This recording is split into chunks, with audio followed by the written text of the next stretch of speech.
I've learned that disappearances don't start with screams. They start with routines. Monday mornings are quiet crimes. Toast crumbs on the counter. A half-packed lunch. A babysitter who knows the house well enough not to knock.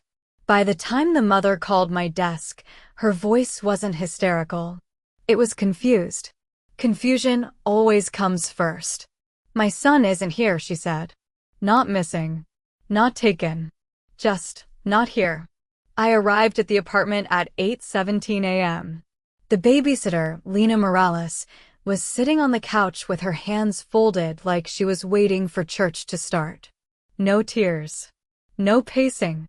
That's not suspicious by itself. Shock wears many outfits. But calm has a smell. I've smelled it before. The child's room was untouched. Bed made. No struggle. No broken toys. The kind of neat that only exists when something never happened. That was our first problem. Lena said she put him down for his afternoon nap at 1 p.m. The mother came home at 4:30. No child. No note. No sound. The door hadn't been forced. Windows locked. Elevator cameras showed nothing unusual. A perfect vanishing. Those are never perfect. I asked Lena to walk me through her day. She did it smoothly. Too smoothly. Like a script she'd practiced while washing dishes. Lunch at noon. Cartoon time. Nap. She said she stepped into the kitchen for just a minute. That minute is where children disappear. I wrote it down. Just a minute is never just a minute. CSI arrived before the sun climbed higher. Blue gloves. Shoe covers. The quiet choreography of people who know every surface lies. We started small. Fibers. Dust. Smudges. A child's world leaves traces even when the child doesn't. The crib mattress had no fresh compression marks. That bothered me. If he'd been laid down, the foam would remember. Foam always remembers. So do carpets. And carpet fibers don't lie to protect babysitters. Lena's phone was on the coffee table. Screen clean. No cracks. I asked for consent. She handed it over immediately. Another mark in the too cooperative column. I've learned to be wary of people who give you everything you ask for before you ask for it. Call logs were boring. Texts with the mother were polite. Almost affectionate. Babysitters who cross emotional lines leave language footprints. These texts were sterile. Professional. Safe.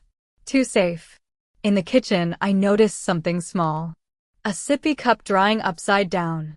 The inside smelled wrong. Not sour. Not milk. Chemical. Faint. Like disinfectant diluted in water. Someone had washed it thoroughly. Over thoroughly. Parents rinse. Babysitters scrub when they're erasing something. Forensics swabbed it anyway. The mother stood in the doorway, holding herself together with denial. I didn't rush her. Truth comes easier when you don't chase it.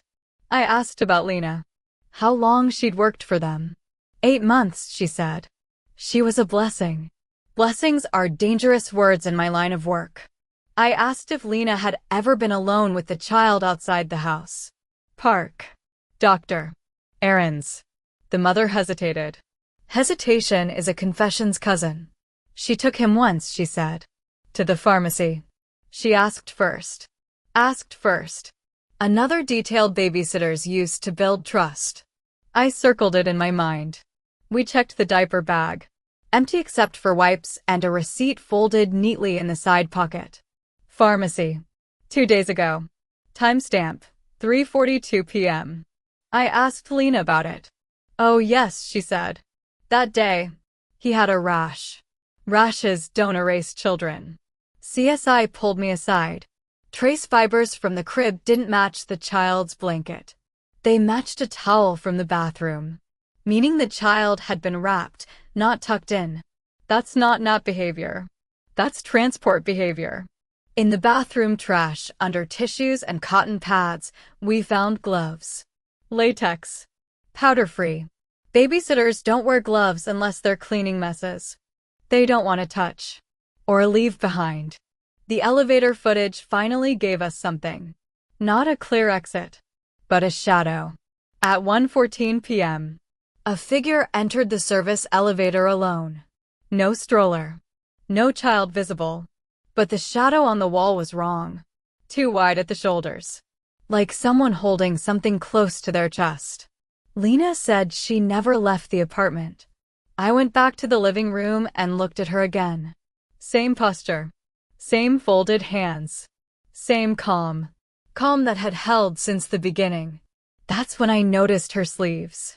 Long, too long for the heat. Pulled down past her wrists. I asked her to roll them up. She did. Fresh scratches. Thin. Parallel. Not deep enough to bleed much. Deep enough to hurt. The kind made by small hands fighting quietly. Children don't scream when they trust you. They claw. Her eyes finally changed then. Not panic. Not fear. Annoyance.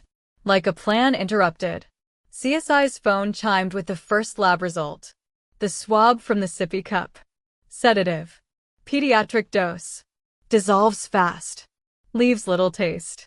Enough to make a child heavy. Quiet. Easy to carry. I looked at Lena and asked my last question for the day. Where did you take him? She didn't answer. Outside, the mother was still standing by the door, waiting for a version of reality she could survive. Inside, a babysitter sat very still, realizing the house had spoken. And houses always tell the truth. By nightfall, the apartment no longer felt like a home. It felt like a container. Every wall holding something it didn't want to remember. Lena sat across from me in interview room 2. No lawyer yet. People like her believe they can talk their way out before the truth catches up. The scratches on her arms had turned red under the fluorescent lights. Evidence ripens with time. Forensics moved faster than she expected. They always do. The sedative from the sippy cup wasn't just any medication. It was veterinary grade. Meant for animals. Easy to buy. Harder to trace. Except Lena made one mistake. She didn't rinse the bottle enough. Microcrystals clung to the plastic. CSI pulled a partial lot number. Pharmacy cameras filled in the rest. She bought it herself. No prescription. No child with a rash. Then came the fibers. The towel from the bathroom matched fibers found in the service elevator. Same weave. Same detergent. Same cheap brand sold only at one discount store within a 3-kilometer radius. The store had cameras. Lena didn't wear gloves that day. She touched the receipt printer. Fingerprint match. Still no child. People assume kidnappers rush. They don't. The smart ones plan exits before entries. Lena had been studying that building for months. Service elevators. Blind stairwells. Delivery schedules. She knew when neighbors worked. She knew when cameras glitched during system resets. Babysitters see everything because no one sees them. We pulled her phone data properly this time. Deleted apps leave ghosts. A hidden rideshare account surfaced. Pickup logged at 1:19 p.m. service entrance. Paid in cash through a digital wallet she'd opened under a fake email. Destination: a private clinic on the outskirts of the city. Not a hospital. A clinic.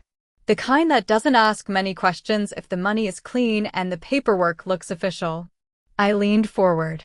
You didn't plan to keep him, I said. That finally landed. Her mouth twitched. Just once. Children are loud problems. Lena wanted a quiet solution. She worked part-time at a fertility office 2 years ago. Lost the job after a policy violation. The file was sealed, but the rumor wasn't. She had offered something she didn't have the right to offer. A solution to desperate people. The clinic confirmed it. A sedated child brought in as an emergency guardianship transfer. Fake consent forms. Fake signatures. Real money. Human trafficking doesn't always look like chains. Sometimes it looks like childcare. We moved fast. The clinic room was cold and smelled like antiseptic and fear. The child was alive. Groggy. Wrapped in the same towel. His pulse slow but steady. CSI checked his pupils. Responsive. Breathing on his own. He'd been asleep for hours. I stood there longer than necessary, watching him breathe. That's a habit I can't break. Lena was arrested before midnight. No tears. No apologies. Just one sentence as they cuffed her. I treated him well. They always say that. The mother collapsed when she saw her son. Relief does strange things to the body. I stepped back and let the medics work. Some reunions don't need witnesses. The case closed clean. Evidence airtight. Digital trail. Forensics spoke louder than any confession ever could. Before I left, I walked through the apartment one last time. Same couch. Same sippy cup. Same quiet. Only now it felt different. Like a place that had survived something. People ask me what the lesson is in cases like this. It's not don't trust babysitters. It's worse than that. It's this: danger doesn't come in through broken doors. It comes in recommended, background checked, smiling, and children disappear in the minutes no one thinks to measure. I'm Detective Tabby. This case is closed. But trust? Trust never fully recovers. If this case shook you, stay with us. Subscribe to Silent Evidence Files. Because the truth is quiet, but it always leaves evidence.